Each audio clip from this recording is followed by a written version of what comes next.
ay rated SPG. Striktong patnubay at gabay ng magulang ang kailangan. Maaaring may masiselang tema, lengguwahe, karahasan, sexual, horror o droga na hindi angkop sa mga bata. Ikaw ang aking dala sa gabing madilim.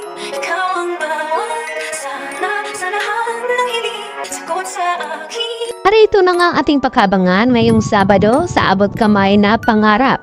Pagkatapos ngang tumawag itong si Eric dito kay RJ at ipinaalam na may tauhan daw ni Moira ang nasa presento ngayon at kasalukuyan na kasama nga ni Eric dahil sa di umano na bangga ito ang kanyang sasakyan. At dahil dito, ipinaliwanag naman ni Eric ang kanyang mga narinig na may tinawagan nga itong si Dax at nakumpirma nga nila na walang duda na tauhan nga ito ni Moira at hindi na nga nagsaya ng panahon itong si RJ at Giselle at pinuntahan na nga nila ang nasabing presento. At nang makarating nga itong si RJ ay dito naman na kinikwiluhan ni RJ itong si Dax at tinanong kung may kinalaman ba ito sa pagkidnap ng kanyang papa. At hindi naman agad makapagsalita itong si Dax dahil sa nabigla nga rin ito sa minsan na pagdating dito ni RJ at ni Giselle at dahil sa na-kumpirma na nga, agad naman nagpatawag ng lawyer itong si Dax. At dito nga, na nililitis ito at tinatanong kung sino-sino pa daw ang mga kasabwat. At maya-maya nga dito inamin ni Dax sa kanila na may kinalaman nga at isa siya sa mga kumidnap dito kay Don Pepe. At dito naman na nagtanong itong si Giselle kay Dax na kung sino pa ang kabilang sa kanila na kumidnap dito nga kay Don Pepe. At dahil dito, napilitan naman na isiwalat dito ni Dax na ang kasama nila sa kanilang mga plano ay itong si Zoe at itong si Moira. Sila nga ang mastermind at sila din ang dahilan na kung bakit nadisgrasya sa bangin itong si Don Pepe. Dahil nagtangka ngang itakas dito ni Zoe ang kanyang lolo Pepe. At yun nga ay hindi alam ni Dax na itong si Zoe ang tumulak dito kay Don Pepe.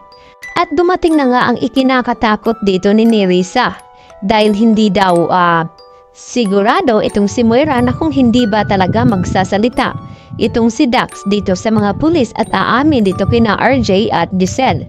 Dahil sa kanya ay napawalang bisa naman itong kanyang binigay na salaysay na pakana daw ng lahat ay walang iba kundi itong si Moira. Nang dumating nga itong lawyer ni Nerissa ay agad naman na dumipinsa na walang katotohanan ang binibitawan nitong mga statement dahil hindi daw nagawang pirmahan ito ni Nerissa.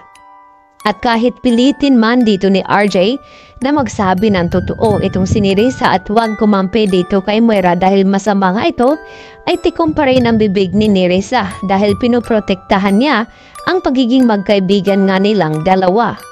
At dahil dito, ito namang si Dax na yon ang nadagit at dito naman naggagawa ng paraan siguro itong si Moira upang hindi tuluyan ngang magsalita itong si Dax. Subalit ay huli na rin ng lahat dahil sinabi na nga ni Dax na kabilang siya sa nangyaring kidnapping. At maya-maya naman ay napatingin itong si Dax dito kay Zoe.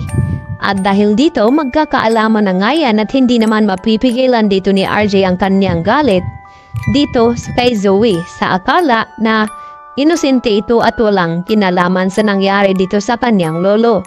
At pilitin naman na itanong dito ni RJ kay Zoe na kung ano ang dahilan nila kung bakit nila pinakidnap ang papa. At dito naman naaamin itong si Zoe kay RJ dahil sa sikretong nalaman ni Don Pepe na hindi nga siya ang tunay na ama dito ni Zoe. Kaya sa kagustuhan nilang hindi malaman ay nagawa nga nila itong ipadukot at hindi lang iyon dahil sinaktan pa rin nila itong si Don Pepe. At dito naman na darating itong si Carlos dahil sa nalaman niya na tila tagilid itong kanyang anak at gagawin nga lahat ni Carlos upang protektahan itong si Zoe at ito na nga ang kanyang nadatnan. Na sinasaktan nga dito ni RJ itong si Zoe at didepensahan naman ito ni Carlos at kasama na rin itong si Lynette kaya magkakagulatan na nga dahil sila mismo ang aamin na itong si Carlos ang tunay na ama dito ni Zoe at ikakagulat naman ito ni Lynette dahil sa bibig mismo ni Carlos ay lalabas ang buong katotohanan na siya nga ang tunay na ama dito ni Zoe. Kaya yan naman ang ating pagkatutukan maya-maya mga kapuso, dito lamang yan sa Abot Kamay na Pangarap.